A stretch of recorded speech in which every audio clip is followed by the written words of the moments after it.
Or 3.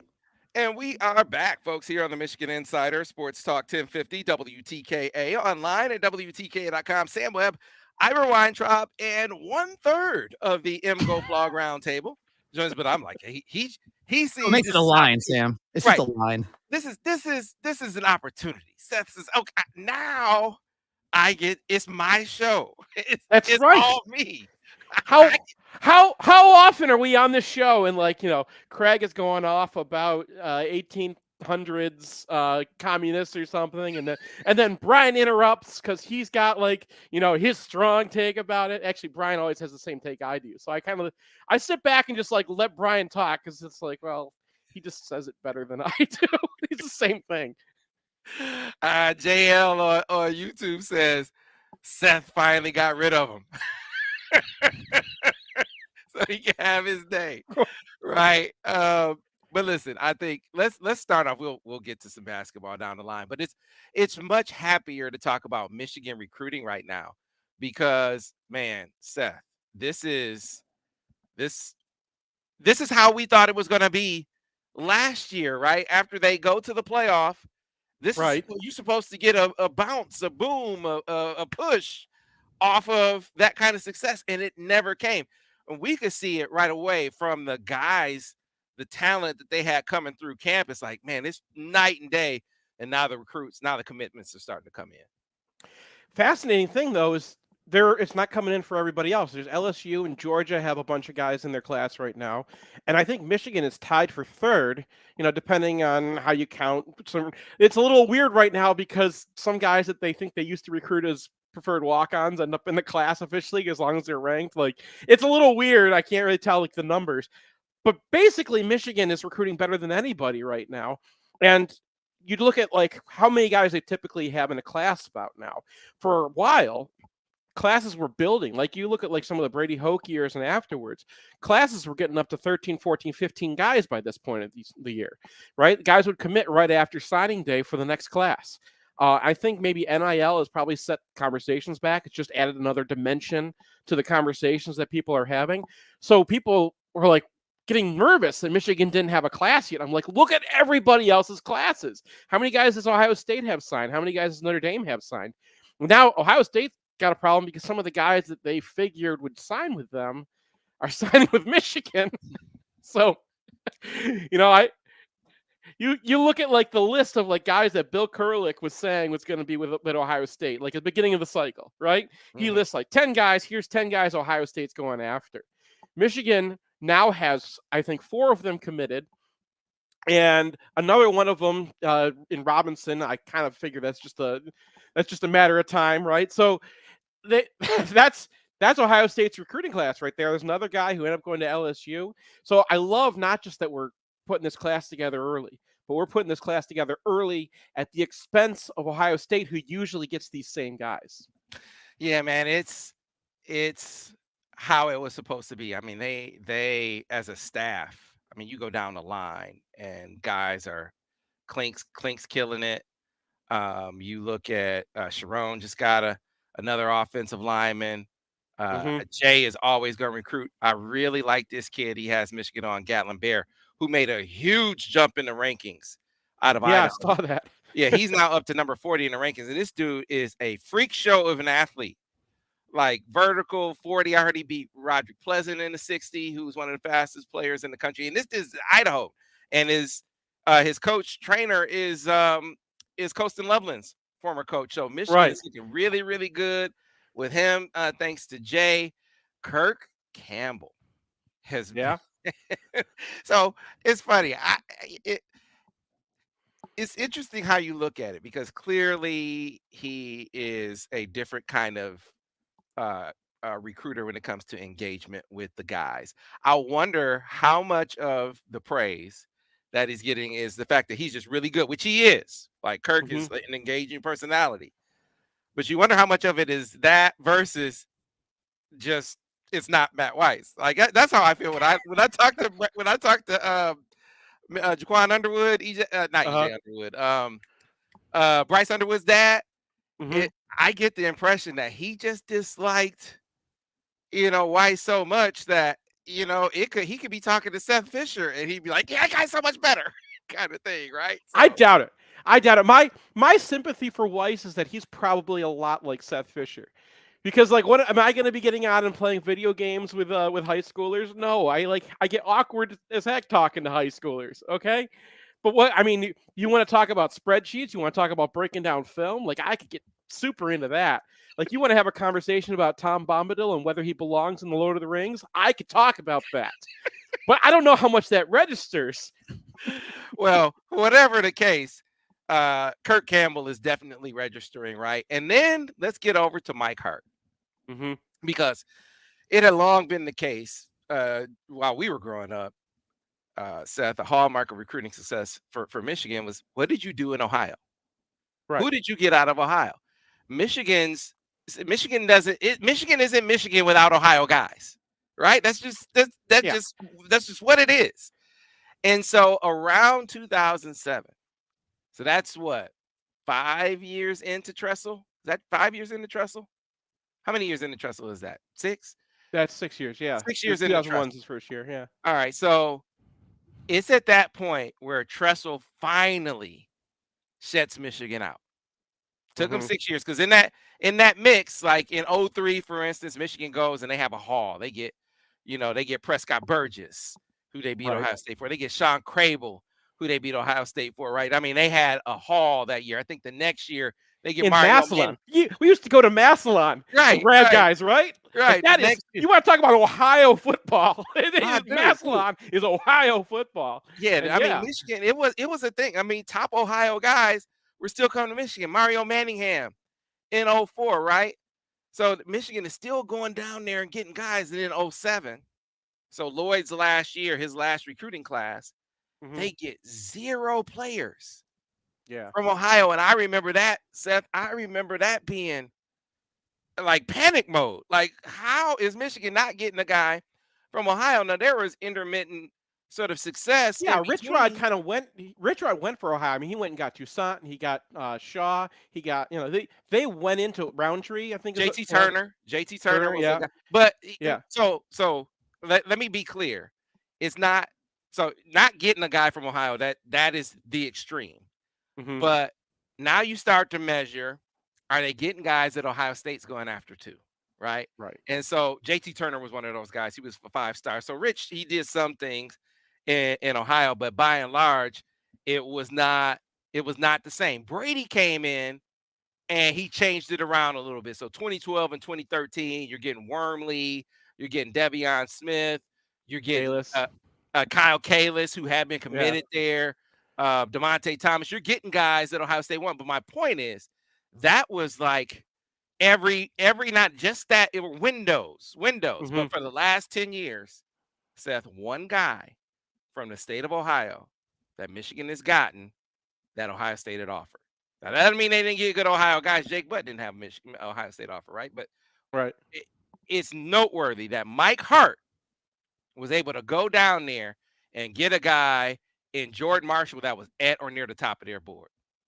Yeah, I mean, this is, and I think you're absolutely correct. I mean, this is like going after one of those top guys. This is like back when they used to, Charles Woodson is, coming out of the Toledo area, and it's like, okay, Michigan's got as good of a shot as Ohio State does.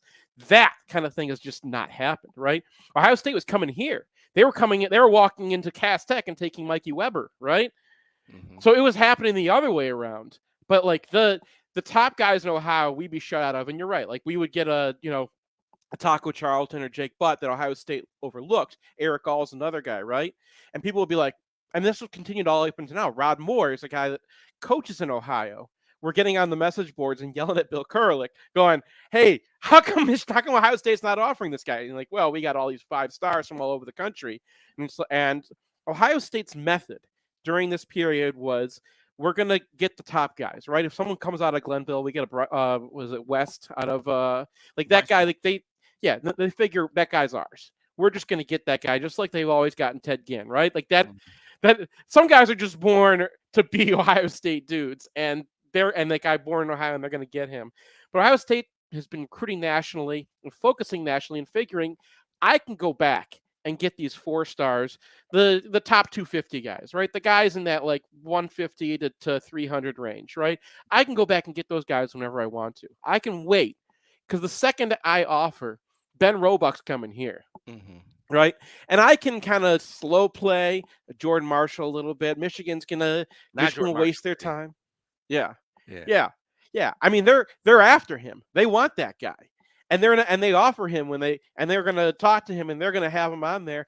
But like they don't really figure Michigan's gonna come in and steal that guy. Right. Right. They're like, waste your time all you want to, because as soon as we put on the full court press, we're Ohio State and he's from Ohio. And I think that bit them. I think that maybe, and you talk to these guys more than I do, but I get the sense with this class, the way the class is talking, the way these guys are talking to each other, that it's like, hey, Michigan cares about Ohio. And Clinkscale has made it very clear that Michigan cares about Ohio. Yeah, no doubt. He has been a huge part of the Ohio push. He had a hand in Jordan Marshall, but that's Mike Hart. And I Yeah. want to make sure that Mike gets the Oh appropriate yeah, due. Marshall's saying, "I love that guy. He's me." Right. And the anatomy of the recruitment is it really started last spring, last April, Hmm. where that kid came out of that first visit like, man, I love this dude. I'm really connected with him, I'm really vibing with him. And so that relationship building process has really been a year in the making, a year to get to the point where he was supposed to visit Ohio State this coming weekend. Oh. And so that was my pause coming out of last weekend. So look, Hmm. Michigan got a lot of momentum coming out of this big visit weekend, the Jaden Davis weekend we call it. But you had Blake Frazier on campus, right? You had Brady Priestcorn on Hmm. campus. Of course, you had Jordan Marshall on campus, and Michigan's feeling good about all of those guys, like Hmm. all of them. I was a little reluctant with Jordan Marshall. Not to say that Michigan was in good. I thought they were in really good shape. I thought they might maybe had the lead, but with him going to Ohio State, I'm gonna pump the brakes before I go crystal ball level because that was the Hmm. kind of talk that was coming out of the weekend. But I mean, this dude's gonna go to Ohio State. You can't crystal ball him before he goes to Ohio State. Seth, he he made the call to not go to Ohio. Like they were actually you should check him out. Go ahead, check him out one more time. He Hmm. made the call that he wasn't going back to Ohio State. That's just if you're Ryan Day, if you're a Buckeye fan, I think that's a problem. I mean, Ohio State could probably look at this and say, "All right, Michigan runs the ball. Ohio State doesn't run the ball as much, right? They're a passing team, and their base play is that mesh play where they throw to the running back a lot, but running the ball is Michigan's thing. Running the ball with power. Go watch Jordan Marshall's tape. I You do not see high schoolers running the kind of offense that they run. They're running power. I'm wearing my run the damn ball shirt right now. I hope hope that doesn't get you in any trouble. But like that's what Michigan does, right? Like they're running power, and these guys they're hitting their marks, and Marshall is so good at waiting for that impact, right? This is kind of a thing you see with power teams and power running backs is it's all about that timing, right? You have to have that patience to sit back there and then that jolt, that speed. And like it's not necessarily like long speed. It's how fast can you accelerate once that hit happens because you have a fraction of a second when the running back or sorry, when the offensive lineman impacts the linebacker or the defensive lineman that he's blocking or kicking out to create just a little bit more space to run through. And a running back who's got a good sense of that timing just you see them to a fan perspective, it just looks like he's squirting through the line, like Chris Perry. You'd say, okay, this is just mess, and all of a sudden Perry's through. Perry had that acceleration and that vision. Eventually, it took him a little while to get that, and Marshall's got that. Like that's the kind of player you're talking about. And Ohio State can say to themselves, hey, they they run. Moeller's running Michigan's offense down there. They're pounding the ball, right? They got 4 running backs that they give the ball to. Their plan for running is to play off their running game. It's more running. And they're running power. This is the perfect guy for them.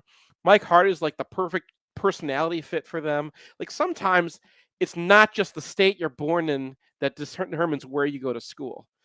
So I think as long as Michigan, they went for it. Hart did a fantastic job. Sometimes you have to also look at the player himself and say, that's just a really good fit for that school, what they're doing at this time with that coaching staff and what they got going.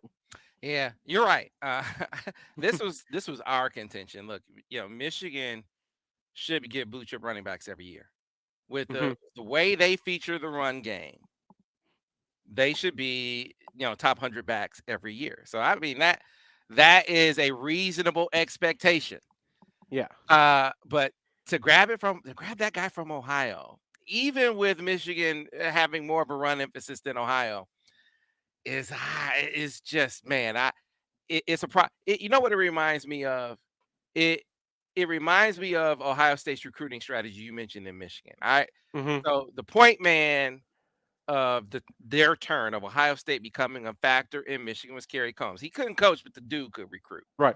Yeah. And so he would, I remember when he first started showing up in Detroit. I remember hearing from coaches like, man, Kerry Combs is here all day. Like, all day. Like, why is he sitting in Cass Tech for, like, you gotta jump around. And Yeah. so, and that was a Michigan stronghold. Like, Cass Tech guys were going to Michigan, period.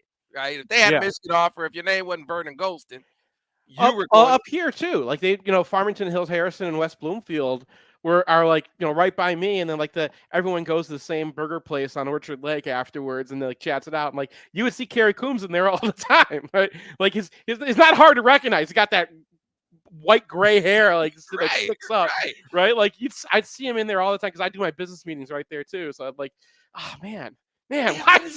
but and like there were like 4 or 5 Yeah. like big schools, Mm-hmm. and he would just post up. But Yep. like at the end of the week, he would post up at those schools. I was like, why is he doing? Especially at Cass Tech, because that's a Michigan school. And I remember talking to one of the coaches, and the coach, it might have been Wilcher, I can't remember. It all runs together.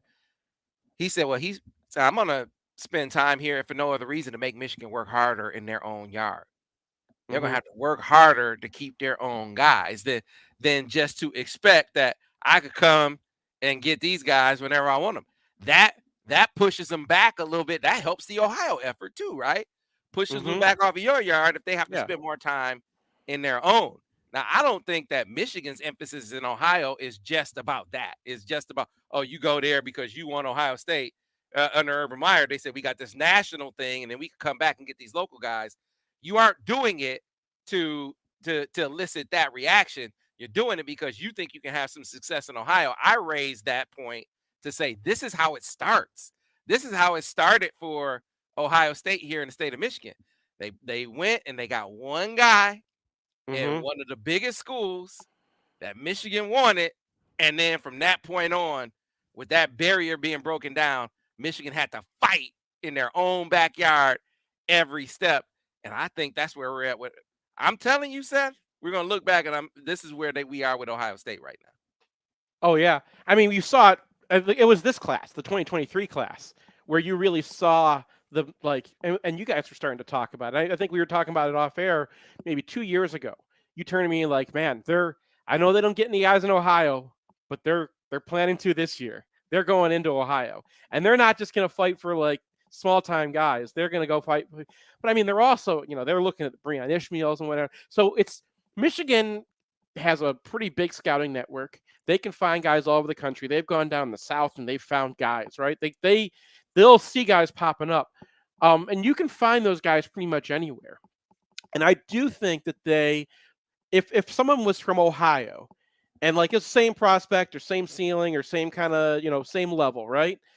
And the one guy was from Ohio, one guy was from Mississippi or California or something like that. I definitely think that the last couple of years, Michigan said, let's go get that Ohio guy, right? Yeah, well, and here's another big difference. I mean, how could we got to mention this because you raise another good point, Seth. There have been years in the past 4 or 5 where Michigan is like, okay, we gotta get in Ohio. And really, it was when Al was there, when Al Washington was doing some good things in Hmm. Ohio, right? He had Eric All to show for it, but the prize was Zach Harrison, Hmm. right? And I think he had overcome a lot with Zach Harrison. Here's the irony: like he was recruiting Zach Harrison, and like I don't think Zach Harrison's mom really liked Al a ton. Like they had to overcome that, but he had a great relationship. I mean, we can Yeah. talk about it now. Yeah. Like actually complained to Harbaugh about how much she didn't like Al, but the kid loved him. The kid Uh-huh. loved him, right? And what she didn't like was that Al was like, "Look, just tell me if I'm wasting my time." Hmm. Because every time he would try to get Zach up on a visit, it was like he has to do this and he has to do that. There was always some sort of derailment to Right. getting I him mean, up. the state of Ohio was involved in that too. They were like Right, every time, like, "Oh, Zach, you got to think. I'm sorry, we're gonna move your meat over to this time over here. We're gonna. right. So there was always something, right? And so his Yeah. point was, look, I got a great relationship with the kid. If you're basically gonna block it, just tell me now, so I'm not wasting my time. So she didn't like that. But Hmm. the kid was, I mean, he was doing a great job to the point where at the end he's torn and he's really, really feeling Michigan. And it's Hmm. looking like he's going to pick Michigan. They were Hmm. sweating down there. And then they went on the field and kicked the out of Michigan. And the I kid, and remember. that was it. Because he Yep. was like, man, I can't go to Michigan and get beat. Now, unfortunately for him, Oh, the irony, Sam. for, unfortunately for Michigan, How he does went it to Ohio feel? State and got beat, right?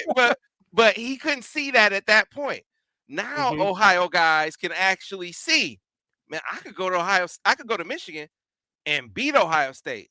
We'd be remiss if we didn't mention that as a big factor in this too. Yeah, and I mean that was a big factor in the day too. That you go back and ask Charles Woodson, Marcus Ray said things about this a whole lot, right, on BTN, where when they were recruits and Michigan came down to talk to them, it was like, hey man, you come up to Michigan, look at our record. Like that was back when Michigan was beating them every year, and they could go down there and say like, they can be number 2 in the country. It doesn't matter. We're just going to run Biakabatuka over their faces. Where do you want to be, right? And I guess Biakabatuka was the year that they came, but like the year before, Michigan actually beat them, and they were number 2 as well in Columbus. And those guys were at the game as recruits. So that was part of the thing that like if Michigan could beat Ohio State, and we were saying it for years during the Harbaugh era, right? In that 2016 game when they lose like by heartbreak and it's like the referees are screwing us, we're like, man, the difference in like these tiny little, whether they call that inch or not, or whether they call the 40 times that they're committing pass interference instead of the one on us, like the difference there. If Michigan wins that game, they go to the playoffs. They're in the playoffs. Guys who want to play in the playoffs are going to want to play for Michigan, and they can go to Ohio State kids or got kids in Ohio and be like, "Look, we're going to go and beat them," right? And I think you're right. That 2018 game just that took everything. It took the life out of Michigan. And then Al leaves, and then Madison leaves, and they go to Ohio State too. Yeah. And like that was the low point, right? Like that was the point when, like, we can't even show our faces in Ohio after that. Yeah, it was tough, but it's a new day. This staff is killing. And if they get their quarterback, I have a crystal ball saying, I think my gut tells me they're going to get Jaden Davis. I My like your my gut gut when that tells says me that. that it's going to go down, and I think if and when that happens, Seth, that's the that is the dam breaking. Yeah. And I would say that about getting a quarterback in any year, but especially this one where you already have some momentum and you get your 5-star quarterback that he's recruit. Here's the thing that's so like he's for the past like 4 months, he was talking to Nick Harbor about Michigan. Like he's been recruiting dudes already, without even having announced anything for Michigan. So can you imagine once he's in the fold? Once he's officially in the fold, that what that could mean for Michigan recruiting, I think it makes it be one of those classes that we look to. Is like, man, that is one of those foundation classes for Michigan.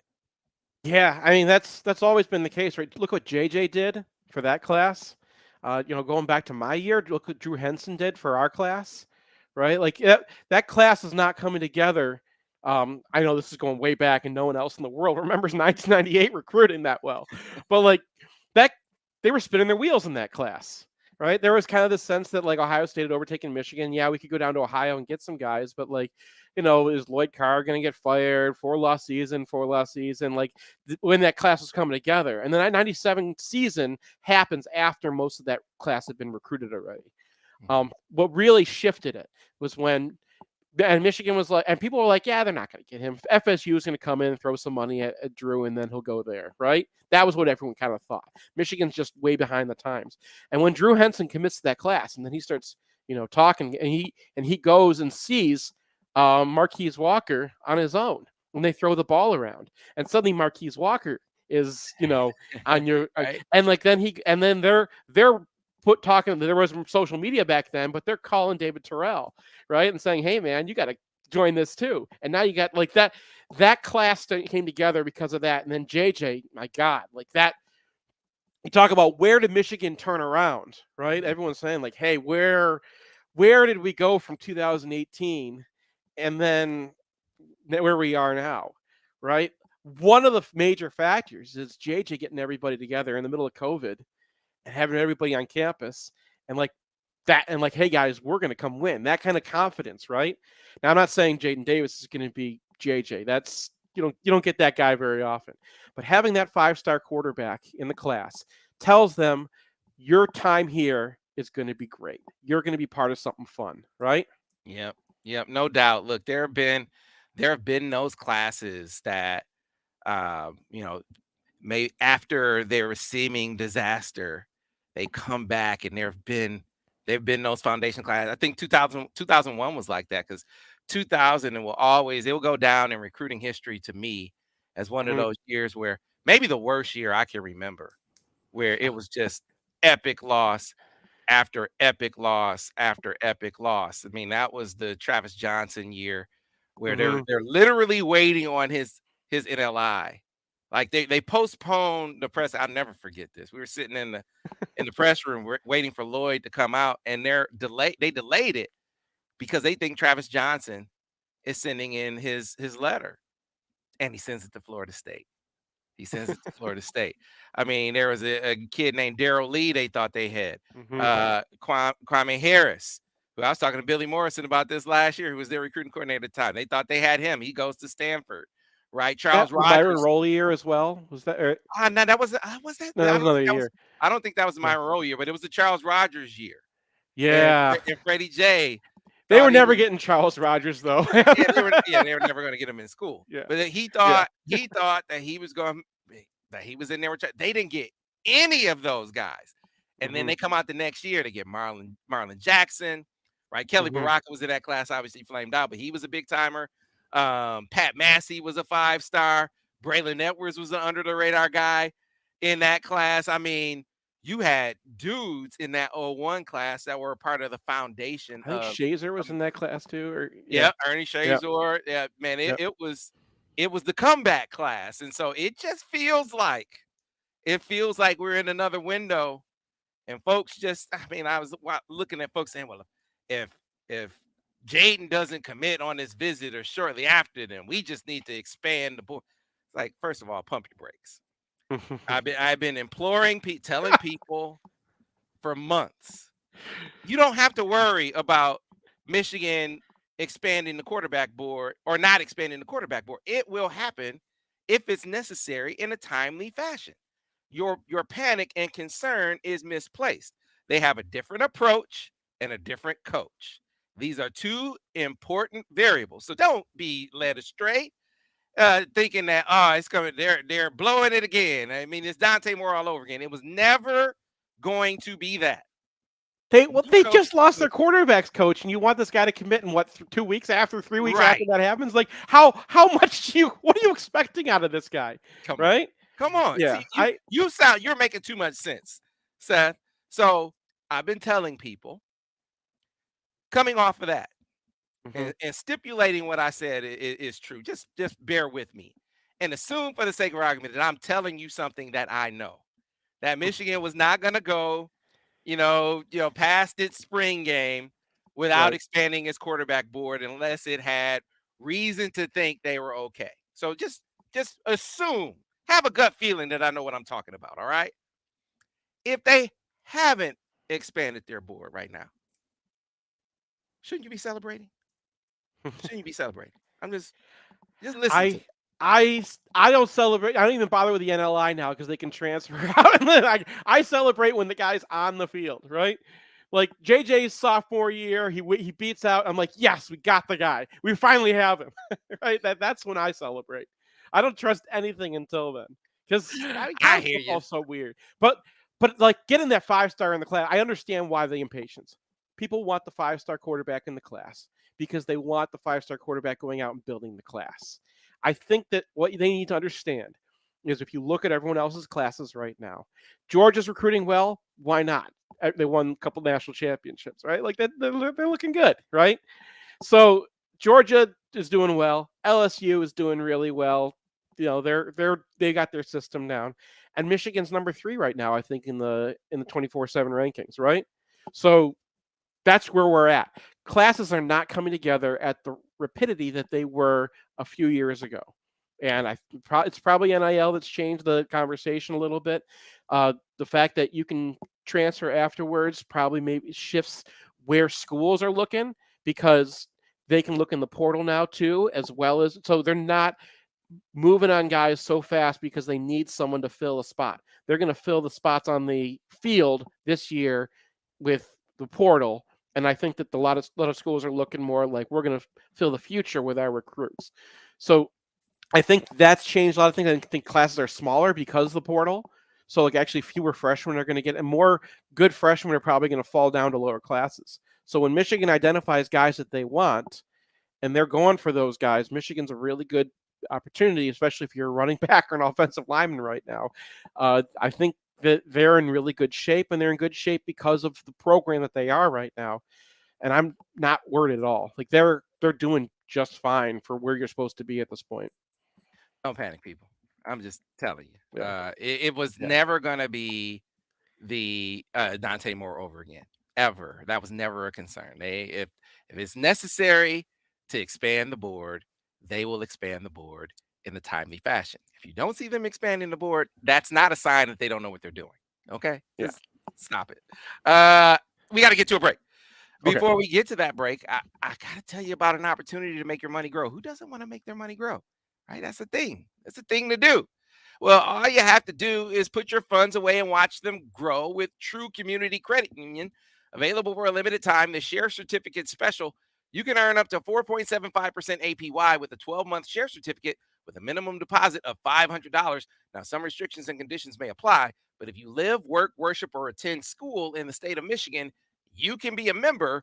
Visit trueccu.com. Again, that's trueccu.com to learn more and apply today. We got to get to a break. Be back on the other side and close things out on the MGoBlog Roundtable. Sports Talk 1050 WTKA, the ticket.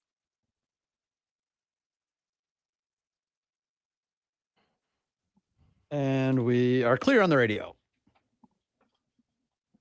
All righty. We got Roebuck. We got Marshall's up here. If we go down to Detroit Edison and get Johnny Sears, we've got the whole. I'm sorry, that was terrible. At the kit and caboodle, the whole kit and caboodle, something like that. Is there a Meyer we're recruiting to? Only if they're your targets there, Seth. I'm definitely leaving this part out of the radio show, out of the part that goes on MGoBlog. I feel sorry for anyone who's watching right now. Hey, all right, run the damn ball. Run the damn ball. So have you seen this? I haven't watched BJ Mack film. Have you watched any BJ Mack film, Seth? I haven't. I got the scouting report and I pulled his stats. Our guy Matt D has watched this film. Very interesting guy for Michigan. He said Juwan's recruiting him. Juwan's all over him. So yeah, well, I just read one of the 24. I forgot who wrote the article, but someone did one of those 24/7. Yeah. Where it's like, hey, give me a quote about the 10 schools that are recruiting you. And I always love those because I like take them and just pick them apart. Like, okay, let's see how he's talking about each school. And like, they're always nice. They're always like, and they're always on the same level, right? He is so detailed about every school he's talking about. And you can't really tell the difference between, because he's so detailed about all of them. He knows the coaches, he knows where they're from and everything. And then he gets to the last bit and they ask him, like, what's going to determine you?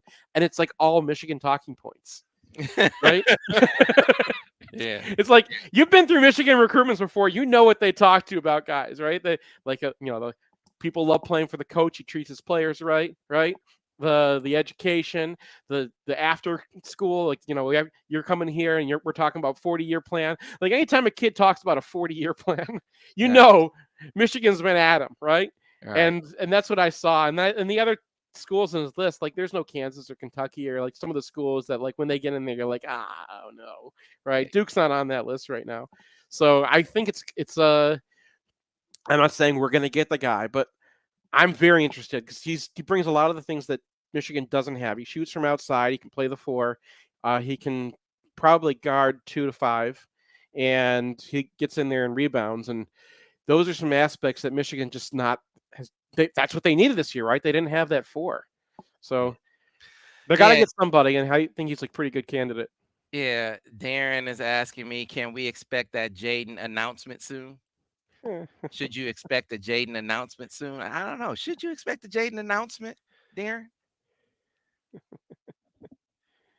I mean, I would expect that he's contemplating an announcement. I would expect that. So hopefully you can read between the lines. And Sam, now it's not related to Jaden Davis, but Jason does want to know, since it's the theme here, who's committing today. That's what Jason wants to know. That's right. There's somebody every day, man. Like, but Jaden's not from Ohio, so he wouldn't fit in the bill. Right.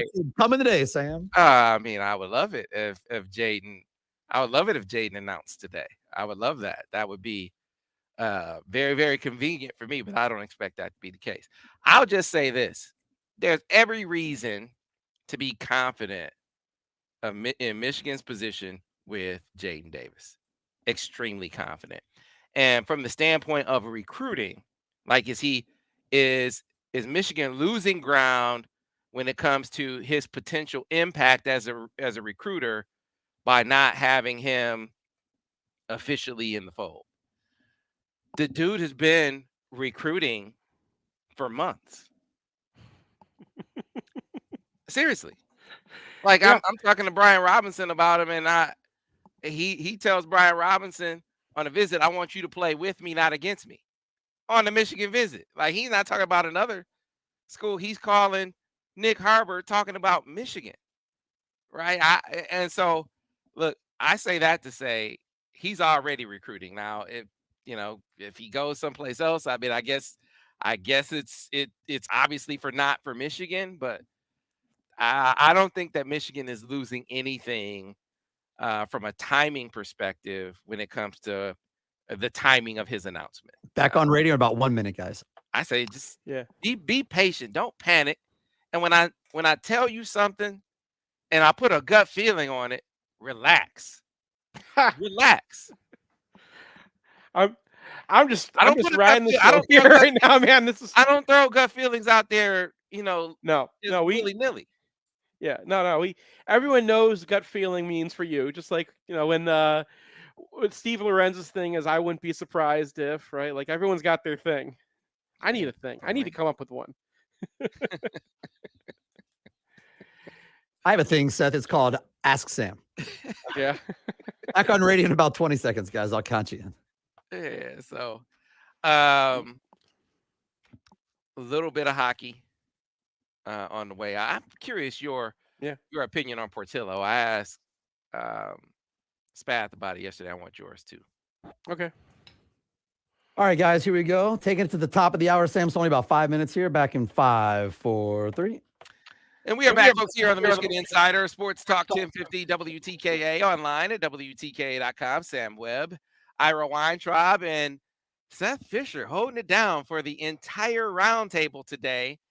And as such, Seth, if I have a hockey question, because we cover hockey every week. I start off with Spath. You guys are in between, and I finish off the week talking Michigan hockey with John Bacon, typically about the same topic. So the one this week is, what do you make of Eric Portillo?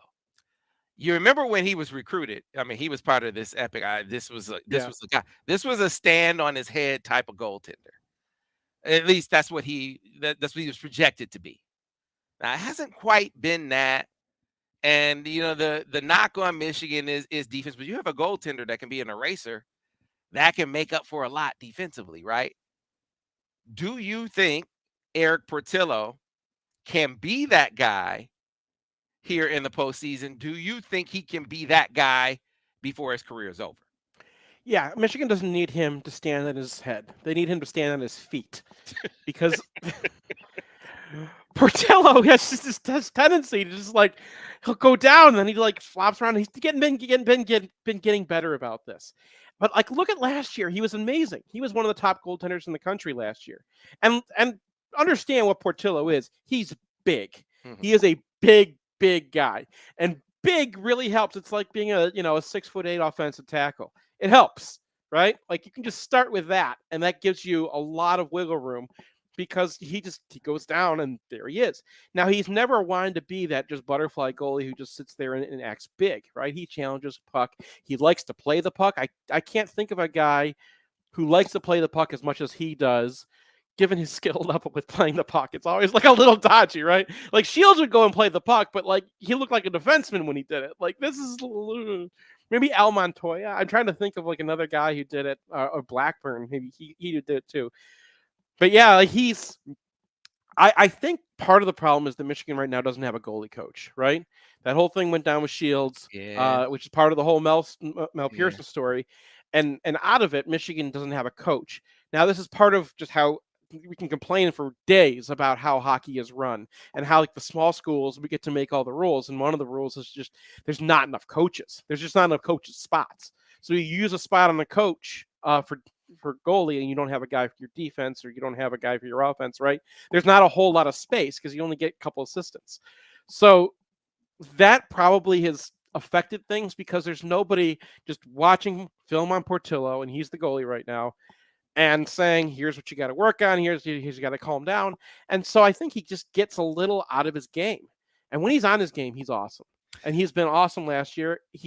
When he gets out of his comfort zone, he gives up big rebounds. He gives up, he starts flopping around on the ground and whatnot. He loses his stick, but that's been getting better. Yeah, it's you touched on a point that Nathan Culver on YouTube, just as you were saying it, he was asking a question. Do you think no goalie coach is playing into his slow progression? Talking about Eric Portillo, and then he asks, "Is that a knock on Navarro?" And I just don't know how much room he had to fill that void. It's all kind of. I mean, was there much of an opportunity for him to go and get a goalie coach? No, and you know what Michigan's done historic like in the past with that problem, that goalie coach problem is just not pay the guy, like get like a volunteer coach, right? And that's kind of hard to get, right? Like people deserve to make a living wage doing what they're doing. So having somebody who, Shields made some good money in the NHL, so he's okay. But it's hard to get a guy who can who's just going to want to do it for free, right? And so every college hockey team has some hole in their coaching because they just don't have enough coaches. And getting a goalie coach, they'll get somebody, but that's not on Navarro. Like Navarro, he's an interim coach. Like you want him, you're going to complain about like how he structured his coaching staff. Like he got named the interim coach, right? Yeah, we can talk a little bit about Navarro, but I think he's just done an amazing job in the back half of this season. And that Minnesota game, you want to talk about a coaching job. That when a coach has gone and identified what you can do to mess with a team, oh my God, it was just brilliance. Minnesota is one of the best skating teams out there. They're one of the best defensive teams out there. They have old defensemen who are going to the NHL, and they're smart with the puck, and they're athletes. Nobody would ever think to go and pressure those guys. And so guess what? They haven't practiced it. They're not ready for it. They're not expecting it. And so what does Michigan do? They've got all these skaters. They go and they hit them. They put 3 guys into the zone when Minnesota's trying to get the puck out. Oh, I love it. I love it. Navarro, I love it. Does Michigan beat Colgate real quick? Yeah. All right. Yeah, Colgate, no problem. Just hope they don't get Michigan Tech because those games don't score. All right, that'll do it for us, folks. As we get out of here, remember, it is Truck Month at Brighton Ford, America's #1 truck for 46 years in a row. You can find it at 8240 West Grand River Avenue in Brighton, Michigan. The 2022 Ford F-150 blowout offer. Get into one for as low as $297 a month with only $3,500 down. Only at Brighton Ford. Get on board with Brighton Ford. We'll see you tomorrow here on the Michigan Insider on Sports Talk 1050 WTK, The Ticket, the official voice of University of Michigan Sports, Ann Arbor, a Cumulus station. We didn't even talk Hillman. All right, fellas. You know what? We'll do it next week. We'll do it next week. Man, we get to this point in the week, and it's like